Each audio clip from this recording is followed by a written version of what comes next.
What is going on, Colts Nation? And welcome back to another episode of Bring the Juice. Your guys, Cody and Derek, back for another episode, guys. I know it's been a little bit of time since we've both been able to be together. We're definitely enjoying our holiday weekend. Hope you guys were able to as well. Hopefully didn't get as sunburned as probably we both did. But nonetheless, we are back ready to talk more Colts. And in this, the most boring part of the offseason, not a whole lot going on right now, guys. But we still have a lot of content, a lot of topics to talk about. I actually spent a lot of time here recently coming up with a list of all the different topic ideas that I've had, topic ideas that we've done in the past. And this one's actually a new one. And we're going to talk about things that the Indianapolis Colts must do differently here in 2022, things they didn't do in 2021. They must do differently if 2022 is going to be a better season for them. Now, it's been well documented. The Colts started slow and they ended very slow as well. And that was the difference between the Colts being a playoff team versus where they actually were sitting on the couch, just like we were watching the playoffs. And so we have about 7 points, guys, that we're going to talk about. Some of these points kind of feed into each other here about things that the Colts need to do differently. And I think the first one, where we got to start here, Derek, is the most important position in football. That's the quarterback position. The Indianapolis Colts last year down the stretch, it was fairly obvious that the Colts did not trust their quarterback, right? I mean, with the overusage of Jonathan Taylor and the way the Colts just really didn't pass the ball hardly at all, even in the New England game where they won, they hardly passed the ball. And when they did, what happened? Interception. It didn't really go very well for them. So it was fairly obvious by their actions the Colts didn't trust Carson Wentz down the stretch. Here we go. They got rid of him, somehow got rid of him for a decent compensation, got Matt Ryan, who they have a lot of trust in. And they feel like he can be the guy that can lead the offense. Doesn't necessarily need to be the focal point. But, Derek, one thing the Colts didn't do last year, which is, I think, a big reason why they're sitting out of the playoffs last year, was utilizing the passing game, having more of an actual passing attack, being less run-heavy and being more balanced offensively. What are your thoughts on this first point here about the passing game and the quarterback play? Well, it is all about becoming one-dimensional, and that's another point we're going to talk about here as well. But, when it comes to how your offenses run, if you do become that one-dimensional or if you become over-reliant on one specific thing, then, your defenses, NFL defenses, they learn very quickly and they adapt very well, especially if you have any kind of good, competent defensive coordinator. They'll know. I mean, if you end up going too much passing, then they're just going to bring 8 people back and make it virtually impossible for the quarterback to find anything. If you're only throwing the football 15 times a game, then they're probably going to put 7, 8 people in the box. And, at some point, that's just going to be too much. It doesn't matter how many tight ends or how many offensive linemen you have out on the field. You won't be able to hold off the defense for very long. So, in that sense, that was what happened in 2021 for the Colts. Not trusting the quarterback down the stretch to make those plays that, just basically kept you in games. We saw so many times, and Frank Reich even mentioned it in one of his pressers. I think it was after either the Raiders game or the Jags game last year, mentioned how, we just over relied on Jonathan Taylor and we abandoned the pass game too much. Like, well, that kind of decision doesn't get made unless you don't trust the leader of your team, right? That the head guy, the captain of the football team, right? So, when you get a guy like a Matt Ryan, this allows you to now utilize that point that now you feel going into 2022, Matt Ryan doesn't have to make a lot of big plays, but what he's able to do is now being able to dissect defenses, understand what's going on the other side, noticing blitz packages, picking up on defensive schemes, things of that nature, because the guy's been in the league for half of our lifetimes. It's one of those things where that experience is now going to enable you to be able to do things that you didn't think you could do in 2021 down the stretch. And with Matt Ryan, now you're like, okay, Matt Ryan doesn't have to blow the rocks off of any defense, but if he can at least keep me moving offensively and give me a much bigger opportunity to open some things up, that takes some tension away from Jonathan Taylor because now defenses can't hone in just on the run game alone because now they know if they're coming up, Matt Ryan's going to drop something over the top. He's going to find one of those receivers in the play action or just dropping one off in the middle of the field when there's nobody there. Those kinds of things. And, the Colts have weapons now, some big, big weapons. And I'm not talking just straight size here. I mean, you got guys that are going to be a matchup nightmare for almost any corner in the NFL, being able to have those one-on-one matchups, on the outside could be a great thing for Matt Ryan. And then, like I said, you now have a competent passing game. Defensive coordinators have to adjust accordingly. Allows you to run the football a lot more efficiently now. Yes, it's gonna also help Jonathan Taylor out tremendously. You talked about efficiency wise, not having to run with so many men in the box and things of that nature. And if they do that, you're right. Matt Ryan would be able to check out of that. He understands defenses and stuff like that. And I've seen people who have kind of tried to compare it in certain ways to the Philip Rivers situation a couple of years ago. I think a couple things to that, a couple rebuttals to that is number one, Matt Ryan, I think maybe not intellectually as smart because Philip Rivers is probably one of the smartest players to ever play, but Matt Ryan is certainly up there. But also Matt Ryan's a little bit more mobile than a Philip Rivers was, right? He's not a statue in that backfield. He can do a few more things for you. You're not as limited in the passing game as you were with Philip Rivers. Although Philip Rivers played well, you knew at the end of the day, he wasn't going to, make necessarily the big throws or anything like that because he was at the twilight of his career at that point. And the number two point I would make is Jonathan Taylor wasn't where he is now.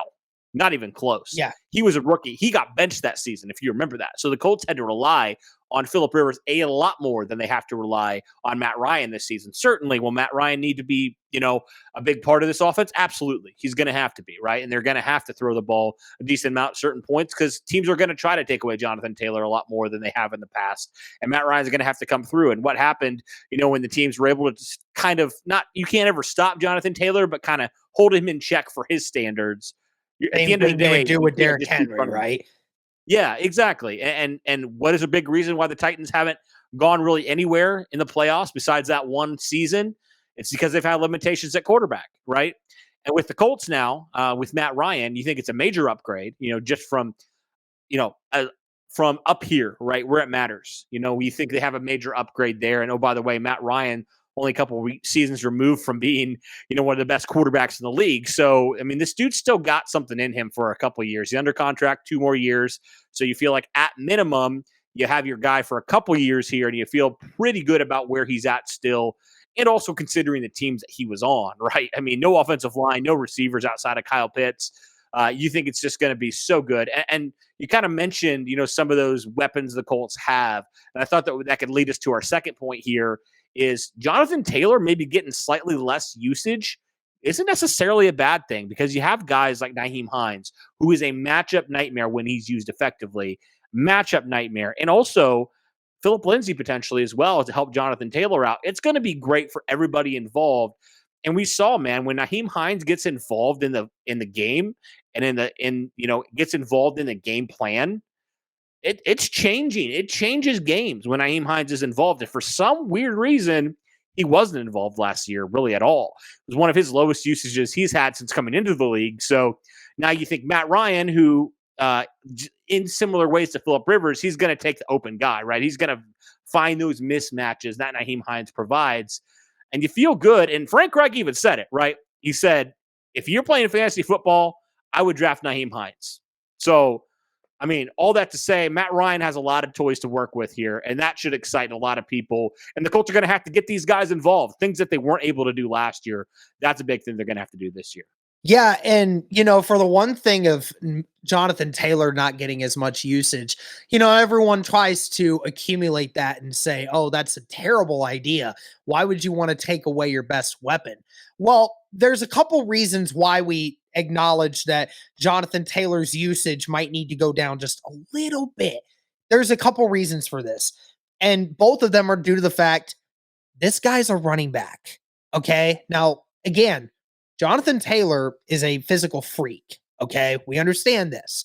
But what we're seeing now with guys like Derrick Henry, who again are getting 350, 400 touches a year, his body broke down a little bit last year, and it was showing. And now, granted, we'll see how he does this year. I mean, we'll see how he rebounds, but running backs, we understand this. I mean, most of your average fans understand that, running back is one of those positions.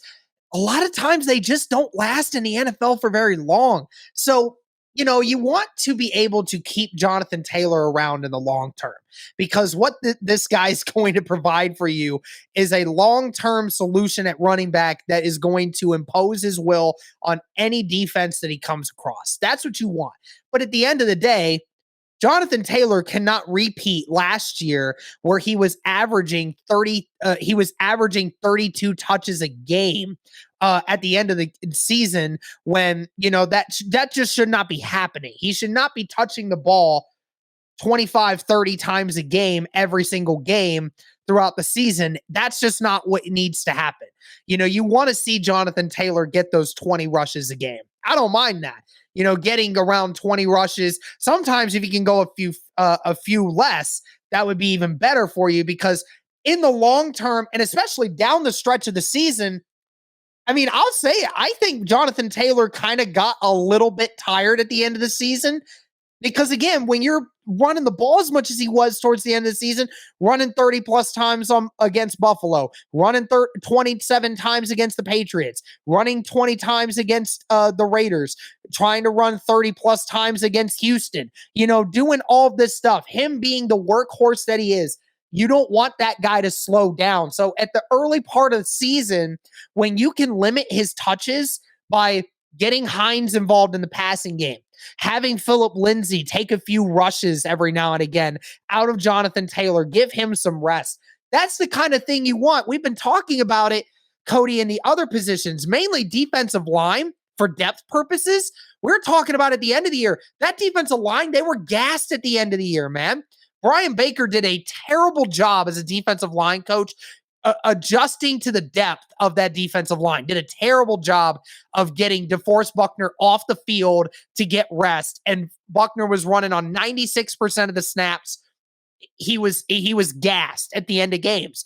And that's something you don't want in your best most explosive offensive weapon, is for him to get gassed. You don't want him to do that. So allowing Philip Lindsay to take a few of those rushes, getting Hines involved out of the backfield in different ways, using these other weapons to be able to give Jonathan Taylor just a few times a game where he doesn't have to be involved in the offensive game plan, is so effective, not just for the end of this season, but many seasons down the road. If we can get another season or two worth of good production out of Jonathan Taylor because of that, I'll just say this, guys. Jonathan Taylor cannot be rushing the ball for over 300 plus times every single season if we want to continue to have this guy playing at an elite level. Nope. Absolutely. I mean, at the end of the day, these guys are human. They do break down just like every other person. Even if they are Jonathan Taylors or the Derrick Henrys of the world, that still does happen. So, yeah, you got to make sure he's fresh down the stretch, especially if you're making a playoff push, right? The last thing you want if you're facing one of the best teams in the NFL is your best player to be gassed, like you talked about. Like, if he can have fresh legs, or as fresh legs as you can have down the stretch, I mean, that's going to give you a better chance to win. Certainly it is. So just got to make sure you keep that in check and, just do a little bit of a better job this next season, like you talked about, and just getting Jonathan Taylor more rest, keeping his legs as fresh as possible down the stretch, and not making him run the ball unnecessarily, right? For example, in that Buffalo game, I mean, you're up 20, 30 points. He's still running the football at that point. It's like, why? Yeah, you got to get somebody else in there for that time to be able to take some of those snaps away. I mean, it was great. I mean, every Colts fan loves that game because he scored 5 touchdowns, but like, Marlon Mack is on your roster. Give him opportunities, right? And Philip Lindsay is going to be hopefully on your roster. Give him opportunities, right? Just don't do what you did last season, right? Just don't do it, because we've seen it. It has rarely, if ever, worked out for running backs when they get that massive of a load of carries, in their first couple seasons, right? I mean, heck, just look at Todd Gurley, man. Just look at Todd Gurley out of the league at 25 years old. That's insane. Yeah. That's insane. We don't want a repeat of that. Okay. So let's just be smart with how we use Jonathan Taylor. We know how great of a weapon he is, but he also needs time to recover so he can be as effective as he can down the stretch, so we can help this football team down the stretch if they do make a playoff push. But, kind of transitioning to that, I think also a way that the Colts can help Jonathan Taylor is by not being one dimensional, Derek. They need to make sure that, like we talked about with Matt Ryan, that they're not getting to where they were last season, where they don't trust their quarterback and they're doing all these things. They cannot be one-dimensional offensively. They need to be unpredictable, right? And the good thing is with bringing in a quarterback like Matt Ryan, who is so good off the play action, that's going to serve them well and serve Matt Ryan and serve this offense well to be a little bit more unpredictable than they were last season for against these defenses. Because the Colts are going to be playing some pretty good defenses in the course of this season. Yeah, and I think that the one-dimensional thing was not as bad in 2020 as it was in 2021 Not at because all. in 2020, there were times when Rivers would check out of a formation and or understand that, and you felt more confident in Philip Rivers' ability to get the ball out somewhere. So you didn't always feel like you had to always run or always pass or things like that. You felt confident at the end of the year what the Colts were putting together at the end of 2020. They were doing so well at mixing the balance of Jonathan Taylor and what Philip Rivers was able to provide. That was what you enjoyed. But then we saw last year, what was it? The Tampa Bay game when in the second and third quarter, Jonathan Taylor touched the ball one time. One time. Now, granted, in the second quarter, the Colts were kicking the Tampa Bay Buccaneers' butt in that second quarter, granted. Now, the third quarter, when we started losing that lead, and then we still were not running the football with Jonathan Taylor, you're like, why are we waiting till the fourth quarter when the lead is almost out of our hands? Now are we running the football with our best weapon? Why? And then the lead was out of our hands, and then we decided to run the football. So it just felt stupid. And then, at the end of games, at the end of the season, we saw it again. We tried to rely on Jonathan Taylor too much. Didn't throw the football. I mean, what? How many times did Carson Wentz throw for under 20 passing attempts in the final 6 weeks of the season? I mean, Yeah. I think the majority of the back half of the season, he was throwing the ball under 20 times. Now, that's not going to get it done. And that's just something you have to learn to adjust to is Matt Ryan is going to have to throw the ball 30 times a game sometimes even 40 to keep defenses honest. And sometimes Jonathan Taylor's going to have to run 25 plus times in order to be able to keep other defenses honest. But you have to know at some point how to mix them. I think that goes on Frank Reich more than anything. Is last season we said it so many times, Frank Reich getting one-dimensional. And that's the problem, is we cannot allow that to keep happening. I would disagree with you because I think it's also on the quarterback. Because I think I'm not saying it doesn't go just with the head coach, but I think Reich has been under the impression that is how the offense runs sometimes. I know Matt Ryan's going to check out of some things, which is good, but ultimately it comes back on the head coach whose game plan is to run things a certain way. Right. But also just in that Tampa Bay game, it's not like the Colts didn't call any run plays. Carson Wentz just checked out of them. If you remember that game, there was a lot of them Carson Wentz checked out of for some odd reason because I think he honestly wanted to be the hero a little bit. I think he did have a little bit of that complex there of he wanted to just, rub it in a little bit, and he wanted to be the guy that made the play, and I don't think Matt Ryan's going to be that guy necessarily. Will he make the play? I think he will. I think he'll be a quarterback that will make those throws, but I think he'll understand, and that's where it comes back to the smartness, right? To the head knowledge. He's going to understand the situation a heck of a lot better than Carson Wentz did. And he's going to, if the Colts need to run the ball, if that's what they feel like they need to do, he's going to do it. I really have confidence he's going to. So I think it kind of goes both ways. Yes, Frank Reich needs to be better in certain areas there when it comes to mixing it. But also, I think just the quarterback and the upgrade at the quarterback intellectually, I think that could go a long way for getting that balance back. Because it's kind of funny because, you think about the 2020 season, you're like, we didn't really have an issue with that when Jonathan Taylor got going. And we didn't have a problem with what Frank Reich did then. And all of a sudden, it's Frank Reich's fault. But it was just, what's the big thing? It was just the change at quarterback, right? That's my thing. And I don't care if Matt Ryan and Frank Reich come to the conclusion that Matt Ryan needs to throw 40 times in a game, or that Jonathan Taylor and the running backs need to run for 35 plus times in a certain game. I'm not going to be opposed to that, but it's all about understanding who you're playing. That's the big question here. It's the problem is you don't want to get one dimensional, but you also don't want to get complacent in the opponent that you're facing. You have to understand when your opponent's throwing something at you, you have to be able to attack it. And if the Jacksonville Jaguars are saying, we're going to do exactly what we did last year, we're going to shut down the run game, we are going to make sure Jonathan Taylor does absolutely nothing against us, and we're just going to let Carson Wentz do what he does, then you have to be able to, as an offense, say, okay, we're going to run play action. We're going to run the hell out of play action. We're going to throw the ball 40 plus times. If that's what the Jaguars want us to do, that's what we're going to do. And we're going to capitalize it. We have to be able to capitalize on that one-dimensional aspect if that's what you're forced to do. Right. 100% agree. Yeah. I think it comes back. It's to both, both need to be held accountable and both need to do a better job, I think, next year, which I think they will. I think they will at the end of the day. All right. That was the third point that we talked about here. Let's keep going, though. Let's talk about another thing. Let's flip it over to the other side of the field. Let's talk about the defense, man. I mean, you'd look at all the blown leads the Colts had last year. Now, you can blame some of that on the offense, rightfully so, right? But what about that defense, man? What about the Baltimore game, for example? That's the game that always sticks in my head of when I was so done with Matt Eberflus. That game and the Jets game. Now, obviously, the Colts won the Jets game, but we were there at that game. It's like, what are we doing with this soft coverage in the fourth quarter? What are we doing? We're up by 20 points. Why are we just allowing them to drive down the field easy? Why are we putting no pressure on them? Why are we just letting them, slice and dice us? What are we doing? You let their third string quarterback throw for over 300 yards on them. Josh Johnson. Josh Johnson. I mean, the dude has played on more NFL teams than I think he has fingers on his hands. He's man. played more for more teams than years than most of these guys have actually played in the NFL. So yeah, it's wild. But yeah, it's just ridiculous. It was so ridiculous last year at times. Ridiculous. And it was a concept with Matt Eberflus altogether.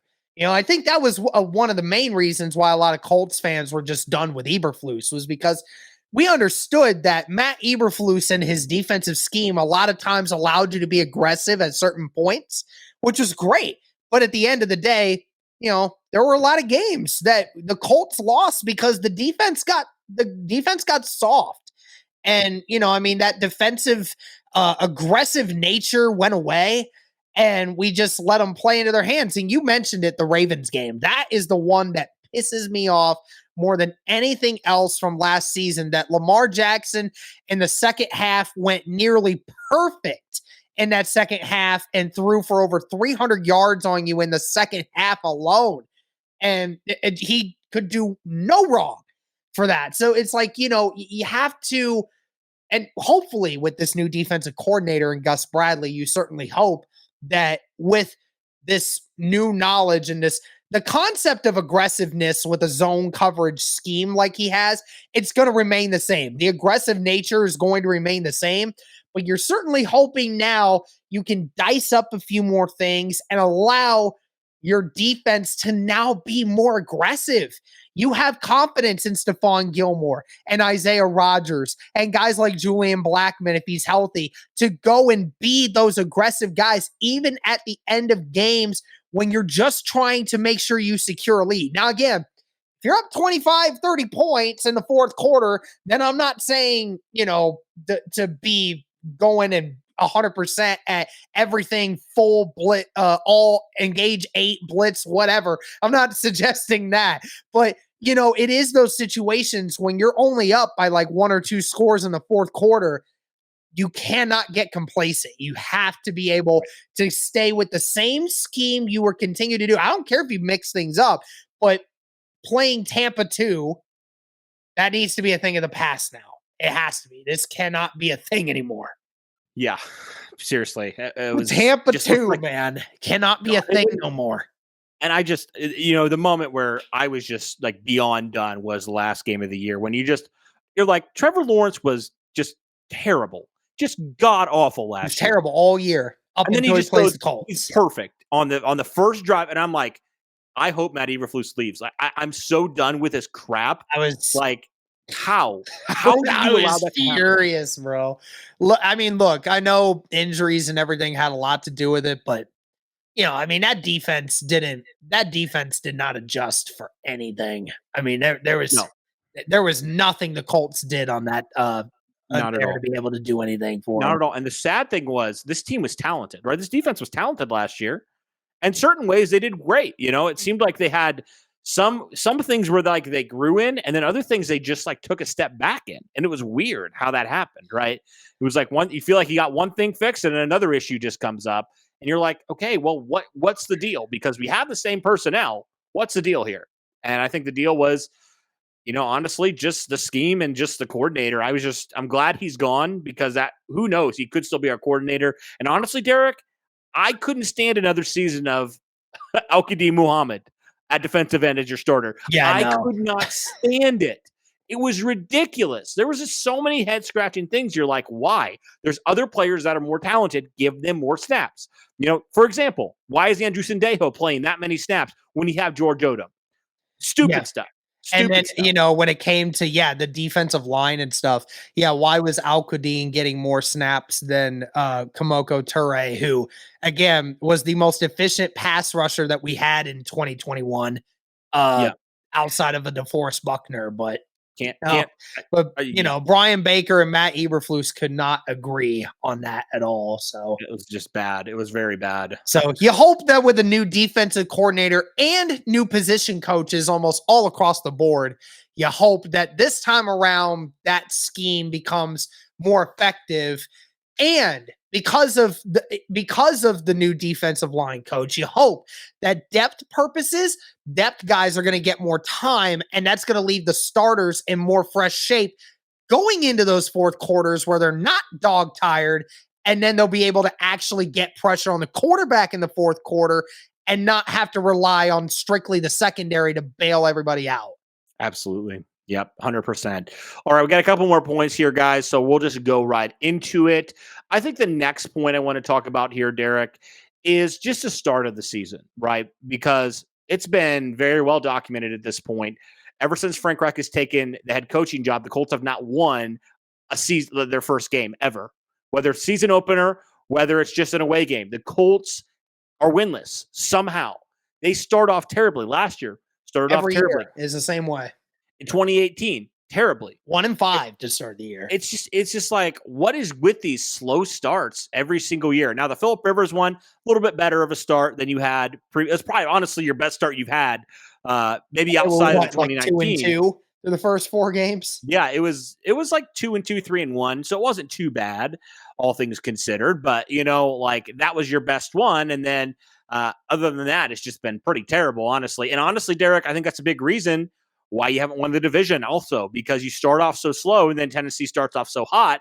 And then when things start to even out a little bit, you're so far behind because your terrible starts every year that you can't win the division at that point, right? You just got to hope for a wild card spot. I think that was the situation last year, if I'm not mistaken, when Tennessee started off the year on or once, I don't remember if it was 2020 or 2021, but the Tennessee Titans started off like 6-2 and the Colts had a losing record through the first 8 weeks as well. And then it's like, dude, we keep falling behind so much. And, and starting off strong this year is more important than ever because your first 7 games, almost every single one of them involves a divisional opponent. So you have to, through their first 7 games, 5 of those games are going to be divisional guys. So you need to be on your A game. You need to. And especially the first 2 games of the season, very winnable games at Houston and then at Jacksonville. Your 2 road games right off the bat. But again, opponents that you should beat, you need to get off to a fast start this time around. It has to be a thing now because it's the days of starting off slow and just hoping that the team goes on this miracle run at the end of the season. It has to stop. Now, I don't mind if the Colts go 8-1 in their final 9 games. I don't care. But in your first 7 games, do me a favor, go 4-3 at least. Right. Or even 3-4. I don't care. At least you're like in the middle in a way. Don't be going 1-6 or 2-5. Yeah. You just start off bad. So, like, for example, when you have crap that happens at the end of the season, like, think if the Colts would have started off at least decent last year, right? They win 2 to 3 games in the first 5 or 6 weeks. They're in the playoffs. Doesn't matter. They're in the playoffs because of their stretch they had, in the midseason and near the end of the season. But no, you started off slow again. And I think that leads me to the next point, Derek, is just the monkeys that you've had on your back ever since Frank Reich and this new regime have taken over have just been absolutely ridiculous. First I've talked about you haven't won at all in week number 1. You haven't beat Jacksonville in Jacksonville ever. You haven't won the division. You're 15-10 in your own division with 2 teams that have been the bottom tier, for pretty much the last couple seasons. 5 in the draft order every year. And somehow you're 15-10 in the division. That is nuts. That is unacceptable. And you talked about the first 2 weeks. You have a real chance, Derek, to knock off 2 of those monkeys off your back immediately. Playing Houston week 1. Houston's terrible. Okay. Houston is terrible. They're bad. If you can't beat Houston in Houston this year, like, I don't know if you're ever going to win another game under this regime, like in week 1. Like, it's ridiculous. So, and then you get to go to Jacksonville. So boom, you could knock off 2 of them right there. Start off confident, ready to go, man, for the season. Yes, going into your home opener of all things. Exactly. You knock off those bad luck stuff and you say, all right, the curses are broken. Let's focus on this big one that we're about to have here. Kansas City. Yep. It's going to be big. So you have a chance to do that. And if you can start the season off strong, you have a chance to get those monkeys off your back. And then the final point we want to make about the things the Colts must do differently here in 2022 is they must be locked in down the stretch. I mean, this one was coming. You guys knew it. The Colts, frankly, crapped the bed when it came to down the stretch. How do you lose both games? First off, I understand the Raiders game, okay, a little bit more. But Jacksonville? How? Yeah, 97% chance to make it to the playoffs. One game. You beat really good teams, okay, a couple weeks prior. How in the world do you lose to these 2 teams? I don't understand it. It's absolutely insane and ridiculous to me. But I think you just got to be more locked in down the home stretch. And I think that comes back, Derek, to the accountability in the locker room, right? And the Colts have made a concerted effort this offseason to add accountability, whether it's the new coaches they brought in, the guys that have been in the league 15, 20 years, the former players who were Super Bowl champs, a lot of them, 2 of them. And then you bring in, just some of the vet guys that have been to Super Bowls, have been, former defensive players of the year and of that thing. And you got to think the Colts have, at least on paper, done a lot of things to help accountability. But at the end of the day, you got to put up and shut up at the end of the day, or else none of it matters. Yeah, I mean, you hit it right on the freaking head, man. And we talked about it. Everyone saw the Hard Knocks episode where Darius Leonard, said on the Zoom call, this last week of practice before the Raiders game, we just weren't locked in. We were not locked in. We weren't looking like the normal practices we normally have. And, he was the only one that really said anything about it. And, it's time for more of that.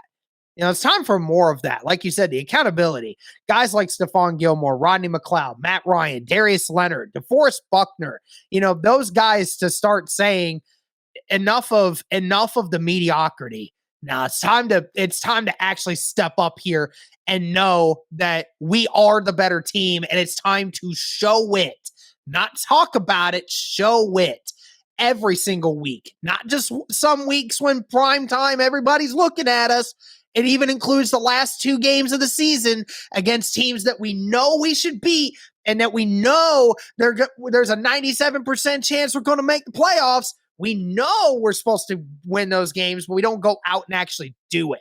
So now is a different, and I hope that this last year's experience, gives them a fair warning to understand that, hey, we can't repeat this again. This can't happen. It can't, because some people's jobs are going to be on the line with this if that circumstance is to happen again.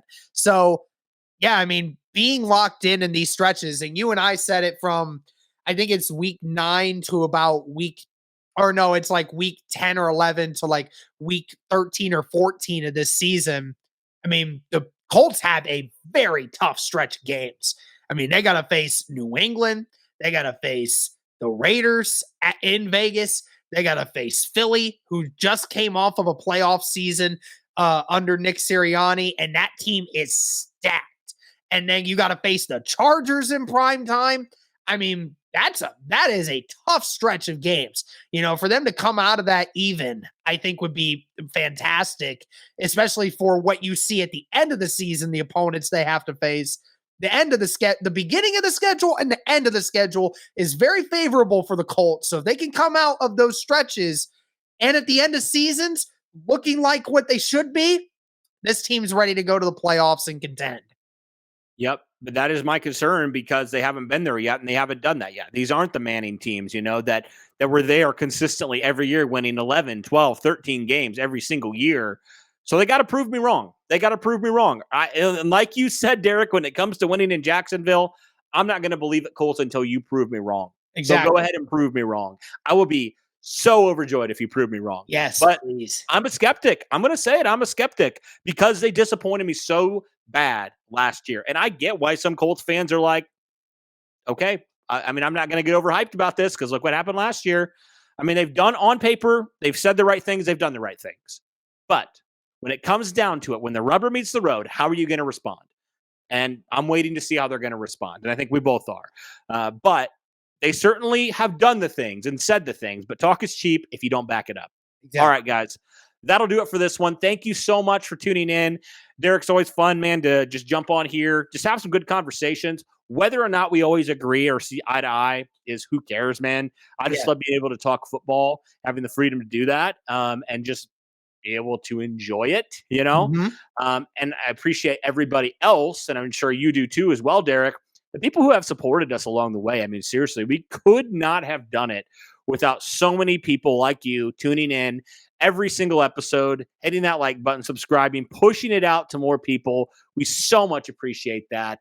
And guys, we're not stopping anytime soon. We're going to continue in the content throughout the summer. I know it's a little bit of a lull month, but hey, why not stop here with us and enjoy more Colts content? That'll do it for this episode, though, guys. Be sure to look out for more episodes very soon. As always, guys, go Colts.